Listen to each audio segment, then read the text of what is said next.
கிறிஸ்துவுக்குள் மிகவும் பிரியமானவர்களே, இயேசு கிறிஸ்துவின் நாமத்தில் உங்கள் யாவரையும் அன்போடு கூட நான் வாழ்த்துகிறேன். இந்த நாளிலும் தேவன் நம்மோடு கூட இடைப்படுகின்ற ஒரு வார்த்தை லூக்கா 1:45 விசுவாசித்தவளே பாக்கியவதி, கர்த்தராலே அவளுக்கு சொல்லப்பட்டவைகள் நிறைவேறும் என்றாள். ஆம், இந்த வார்த்தையின் மூலம் இந்த மாதம் புதிதாய் தொடங்கப்பட்ட இந்த மாதத்தில் தேவன் இந்த வாக்குத்தத்தத்தை நமக்கு கொடுக்கிறார். இந்த வார்த்தை சொல்லுகிறது என்னவென்பதை நாம் அறிந்திருக்கிறோம். விசுவாசித்தவர்களுக்கு அவரால் சொல்லப்பட்டவைகள் நிறைவேறும் என்று சொல்லி தேவன் இன்றைக்கு வாக்கு கொடுக்கிறார். அப்போ இந்த வார்த்தை யாரால சொல்லப்பட்டது, எந்த சூழ்நிலையில சொல்லப்பட்டது என்பதை நாம் கொஞ்சம் தியானித்து பார்க்கும்போது எவ்வளோ தூரம் தேவன் அவருடைய வார்த்தைக்கு உண்மையாயிருக்கிறார். இன்றைக்கும் அவர் நமக்கு சொன்ன வாக்குத்தத்தங்களை அவர் நிறைவேற்ற வல்லவராய் இருக்கிறார் என்று விசுவாசிக்கும் போது நம் வாழ்க்கையில தேவன் சொன்ன அத்தனை வாக்குத்தத்தங்களும் இந்த மாதத்திலிருந்து அது நிறைவேற தொடங்குகிறதை நீங்கள் காண்பீர்கள். இந்த வார்த்தை மரியாள் எலிசபெத்தை காண போகும்போது எலிசபெத் மூலமாய் மரியாளுக்கு வந்த வார்த்தை தான் இது. அப்போ இது எந்த இடத்துல எதற்காக சொல்லப்பட்டது என்பதை நம்ம ஆராய்ந்து பார்ப்போம் என்றால், லூக்கா 1:30 தேவதூதன் மரியாளை பார்த்து சொல்றாரு, காப்ரியேல் தூதன் சொல்றாரு, மரியாளே பயப்படாதே, நீ தேவனிடத்தில் கிருபை பெற்றாய், இதோ நீ கர்ப்பவதியாகி ஒரு குமாரனை பெறுவாய், அவருக்கு இயேசு என்று பெயரிடுவாயாக அப்படின்னு சொல்லி அங்க தூதன் சொல்றத பார்க்கிறோம். அப்போ புருஷனை அறியாத அந்த மரியாள் இது எப்படியாகும், புருஷனை அறியேனே என்று சொல்கிறதையும் நம்ம பார்க்கிறோம். அப்ப தேவதூதன் சொல்றாரு, பரிசுத்த ஆவியானவரின் பலன் உன்மேல் நிழலிடும், உன்மேல் வரும், அப்பொழுது ஆதலால் உன்னிடத்தில் பிறக்கும் பரிசுத்தம் உள்ளது தேவனுடைய குமாரன் என்னப்படும், தேவனாலே கூடாத காரியம் ஒன்றுமில்லை அப்படின்னு சொல்லி அங்க தூதன் சொல்றத நம்ம பார்க்கிறோம். அப்போ மரியாள் உடனடியா அவள் தன்னை ஒப்பு கொடுக்கிறாள். இதோ நான் ஆண்டவருக்கு அடிமை, உம்முடைய வார்த்தையின்படியே எனக்கு ஆக கடவது என்றாள். அப்போ விசுவாசித்தவளுக்கு நடக்கக்கூடிய காரியம் அவ உடனடியா, ஒருவேளை இதுவரைக்கும் சயின்ஸ்ல ஹிஸ்டரியிலே இல்லாத ஒரு காரியம் அங்க மரியாளுக்கு நடக்க போகிறது. ஒரு கன்னிகை கர்ப்பவதியாகி குமாரனை பெறப்போகிறாள்.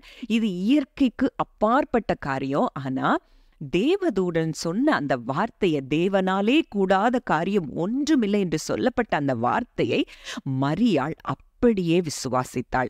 உடனே அவ சொல்றா, நான் ஆண்டவருக்கு அடிமை, உம்முடைய வார்த்தையின்படி எனக்காக கடவது. அப்ப இன்றைக்கு உங்களுக்கு கொடுக்கப்பட்ட வாக்குத்தத்தங்களை குறித்து நீங்க எப்படி இருக்கிறீங்க, நீங்க எப்படி அதை விசுவாசிக்கிறீங்க? என் தேவனால் கூடாத காரியம் ஒன்றுமில்லை, அவருடைய வார்த்தையின்படி எனக்கு ஆக கடவுதுன்னு நீங்க இன்றைக்கு உங்க வாக்குத்தத்தத்தை குறித்து நீங்க சொல்வீர்களானால் நிச்சயமாய் அவர் கொடுத்த வாக்குத்தத்தங்கள் எல்லாம் உங்க வாழ்க்கையில நிறைவேறுகிறத பார்ப்பீங்க. இதே அதிகாரத்துல தான் சகரியா கிட்டையும் தூதன் வந்து பேசுகிறார். அங்க 13 சொல்லப்பட்டிருக்கிற வார்த்தை, சகரியாவே பயப்படாதே, உன் வேண்டுதல் கேட்கப்பட்டது, உன் மனைவியாகிய எலிசபெத் உனக்கு ஒரு குமாரனை பெறுவாள், அவனுக்கு யோவான் என்று பெயரிடுவாயாக அப்படின்னு சொல்லி அங்க தூதன் சொல்றத பார்க்கிறோம். அப்போ சகரியா நெடுநாட்களாய் குழந்தைக்காக ஜெபித்து கொண்டிருந்திருக்கிறார். ஆனா அங்க வயதான பிறகு அங்க தேவதூதன் வந்து அங்க சொல்லுகிறத பார்க்கிறோம். ஆக சகரியா ஆசாரிய ஊழியம் செய்கிறவர். அவருக்கு முற்பிதாக்களை குறித்து நன்றாக தெரிந்தவர் தான். ஆபிரகாமுக்கு 100 வயதுல தான் பிள்ளை பிறந்ததெல்லாம் அவர் அறிந்திருக்கிறார். அவருக்கு ஒன்று அது புதிதல்ல. ஆனால் அங்க சகரியாவுக்கு அந்த வார்த்தையை விசுவாசிக்க முடியாமல் இருந்ததை நம்ம பார்க்கிறோம்.